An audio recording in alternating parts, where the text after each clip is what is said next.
You know, A Basin has a very colorful history, and a guy named Larry Jump, who was a 10th Mountain Division veteran, joined another guy named Sandy Scheffler, and they did a tour of Colorado for the Denver Chamber of Commerce, looking for sites to build a ski area, and they found A Basin. Larry was the first president of the company, and he really got things rolling. The mountain itself looked very much the same, and they had really grandiose plans. Larry had actually been a ski bum in Europe in the late 30s and got swept up into the war and was actually captured by the Germans before the Americans were even involved in the war.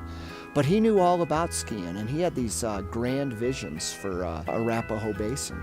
And he kicked it off in December of '46 with just a rope tow, but by the next year they had a couple of single chairlifts. I think there's been kind of three lifespans of Arapahoe, or three distinct eras maybe is a better way to say that. But you know, Larry had the place until the 70s, and he kept it going along. And Larry also was the president of the original Palma of America company, so there were Palma lifts all over the place. And then in the late 70s, Ralston Purina bought the place, and they kind of did a start over and put the lifts in much like we see them now, and Ralston owned the place until '97, and the current owner, Dundee Resort Development, has been managing it since then. What the real heart and soul of Arapahoe is the skiing and riding, and the culture and the way people feel when they're here. So more than anything, we're going to preserve that really special feeling people have. So that's our #1 priority.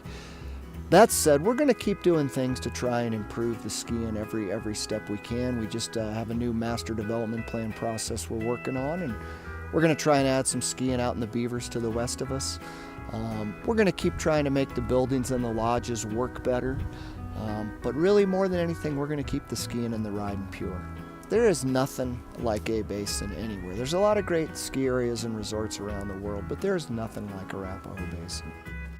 The beach is, you know, it started out as kind of just a tailgating scene, and it's, you know, it just gets more creative, more fun all the time, and people come and they have these big parties down there, and sometimes they bring bands and hot tubs and all kinds of other stuff, but it's just a cool place to hang out.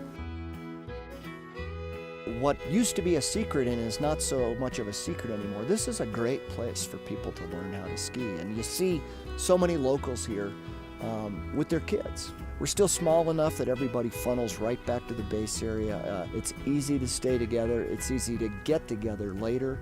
And, you know, it's really a great place.